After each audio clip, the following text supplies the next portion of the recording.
What if you could make 7 simple changes on Facebook that finally brings you clients? Because if you've not been seeing the results that you like, but you've been posting consistently, you're in the right place. I was able to build 2 Facebook groups to almost 30,000 members and make multiple 6 figures from it. So now let's start with the first change that you need to make that feels completely backwards. The first big change is that you need to build a group that's not about your business, right? And that seems weird. You're thinking to yourself, why would I build a group that's not about my business? How is that actually going to bring me business? It feels completely backwards, right? But here's the deal. When I built my group, I was in real estate at the time, and I didn't make it Sean's real estate group, right? Because absolutely nobody would care. Maybe my mom would join, some family members, maybe some friends, right? But if I made it specifically about what I do, nobody would really care, and it would not have gotten the growth that it got. So what I did was I did something that was business adjacent, right? And here's what I mean by that. I made a community group about the local area that I lived in, right? So it wasn't about real estate at all, but there were local homeowners in it.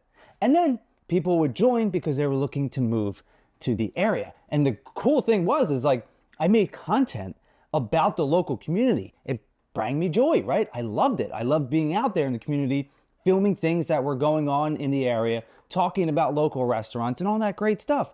And that didn't result in business immediately, but over time it did, right? So I built this business adjacent real estate community, and that's what you should do as well. Not real estate, right? I'm saying whatever business you do, when you create a group, make sure it's adjacent to your business. And here's a great example of that. A realtor friend of mine that I know, he started a group about homes with big garages, right? Because he's a car nut and he loves all things cars.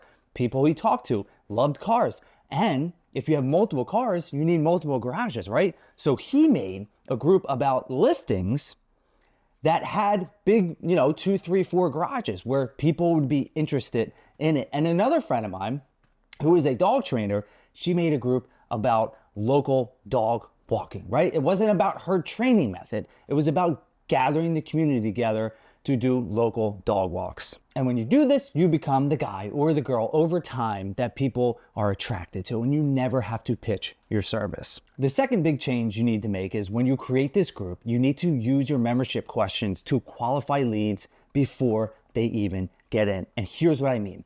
When I set up my group and when I do my groups now and when I help people do their groups, you have to ask questions before anyone joins, right? You don't just want to let anybody in. That's how it gets overrun with junk, with spam, with businesses that are always trying to post, right? Like you actually have to be strategic about how you let people in. And the best way to do that, and this is a way to qualify people as well, is to ask the right membership questions up front. This is great because you get to know who they are, what they do, and what they need from you. And you can strategically put questions in place to gather information. And this is also great too, because then you know what to create content about. And this is the goal. And no one really understands this. When you know what to create content about, you're going to be putting out information that people are actually interested in. And you don't know that unless you ask the questions up front. And another great thing is you can ask for emails in a strategic way as well. And then you can move them off of the platform, right? Because you want to control your community, right? You want to control the people and the information that you get. So if you have their emails, then you can set them up on an email list. Back in my real estate days, when someone said that they were planning to move to the area, I reached out to them, right? I was strategic about it. I sent them a DM, said what I do, sent them a couple of videos and said, hey, if you need help, just let me know. The group does the qualifying for you. Hey, look, if you're interested in working together and you want my help to actually build out your group and help you get it started and do everything with you or for you, just click that link below and schedule an appointment with me. The third big change that you need to make is you need to shift from selling posts to problem-solving stories. Look, nobody wants to be pitched anymore. And there's so many people that are still doing it. And it's so annoying. I literally was just pitched days long, days long with this guy in my DMs. And he posted as like being interested about my business. And I knew, right? As soon as I clicked on his profile, I knew that he was trying to sell me something and he wasn't just being straightforward with it. So stop pitching your offer, right? Share quick stories about problems that you solved around what you do. People care about that. People are very invested in stories and they want to know how you can help me, right? They might not think that they need you right away, and they may not need you right away, or they may need you right away. And the fact is, if you're always just pitching, selling, like people get so annoyed and turned off by that now.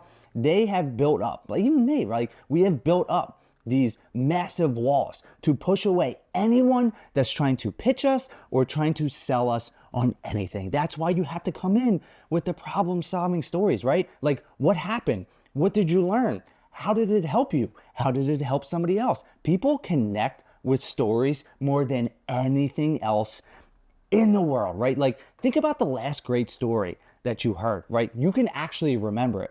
Think about the last pitch that you heard. You have no idea what the person said.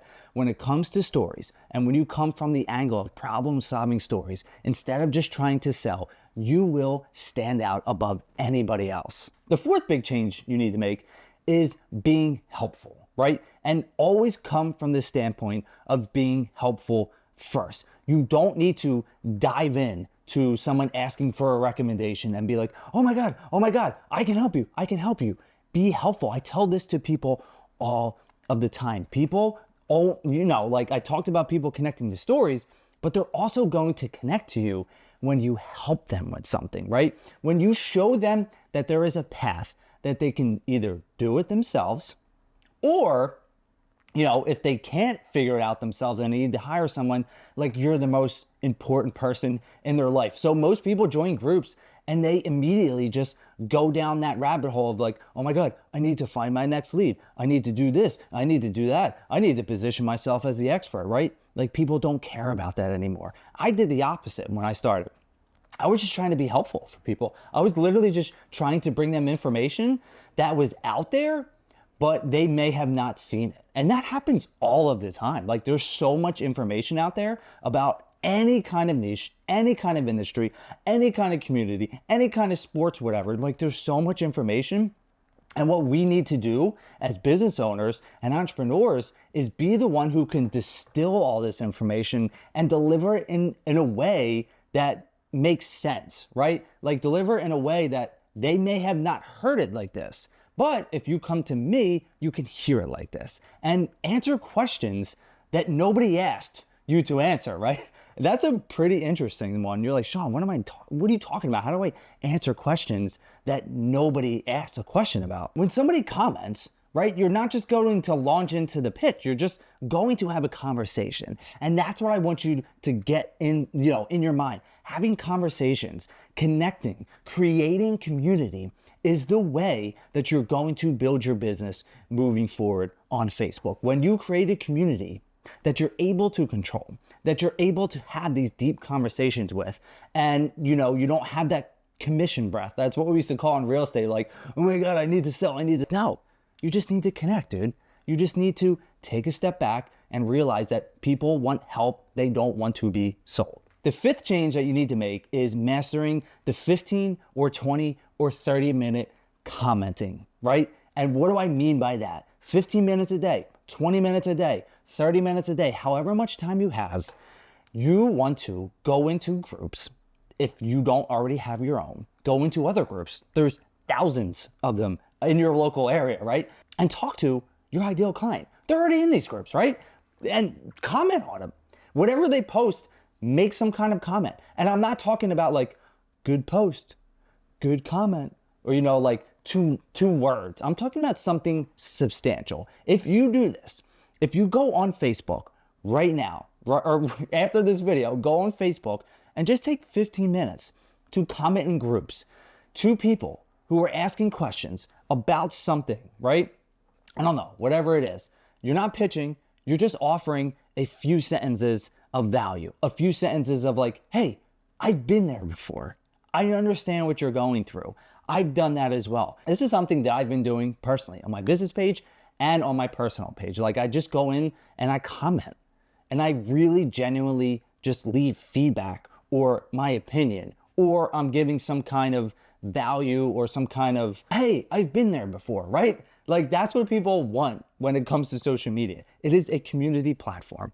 You need to come from the standpoint of creating community and creating connection. And here's what happens. They click on your profile, they see what you do, and then they reach out eventually. Or they say, hey, I know someone who needs this from you. Can you help them, right? That is how it happens. And that's how you get leads from Facebook. The sixth change that I want you to make is adopting the curiosity mindset, right? Like, don't just try and close people in the comments. That's not what people go on Facebook for, right? Like, they don't go onto Facebook and search things or scroll because they're like, ah, man, I really want someone to close, right? They have problems that they're either thinking about or they're not thinking about. And then they read something and it brings up that problem. Like, oh my God, yeah. And then they make a post, right? Or they make a comment. And then generally people go in and they're like, oh, well, I can help you. If you need my help, DM me. Or they just,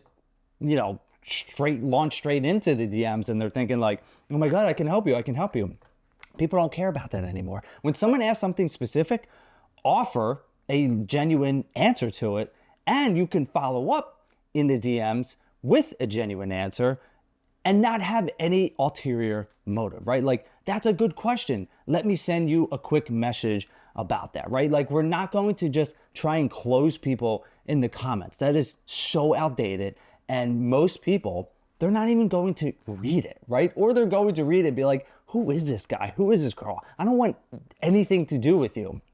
I just ask a question or I just answer something and then some random person is commenting on it. The seventh change that I really need you to make, and this one is so important, so please understand this. You need to swap the perfect post for the daily evidence. Please stop waiting for the perfect case study, the perfect situation that happened, the perfect client outcome that you had, right? Like, that is not reality anymore, okay? I want you to start sharing small wins daily. Small wins daily, right? A screenshot, a quick insight, something that you realized today that you didn't think about yesterday. Those small wins over time, they add up and people will see that and they'll be like, wow, this person seems just like me, right? When we come from the mindset of like, I'm here and I can always help you people down here, no one connects to that anymore. That's why the days of like influencers and their perfect lives with, these perfect, clean, crisp shots of them next to their Lamborghini and their, those days are done. People do not care about that anymore. That perfect post, that curated picture that you're looking for, or the curated video that you're looking for, that does not connect anymore. Consistency with putting out these daily wins, right? These small daily wins that show that you're human, right? I can't believe I say that, but I say it all the time now. Like, people want to connect with you because you're human. In a world of AI, in a world of slop, they want to connect with you because you are human. So constantly put out those daily small wins so they understand that you're just like them and you've been there before. If you like this video, then make sure you head on over to this video here. This details how I was able to make multiple six figures from Facebook groups.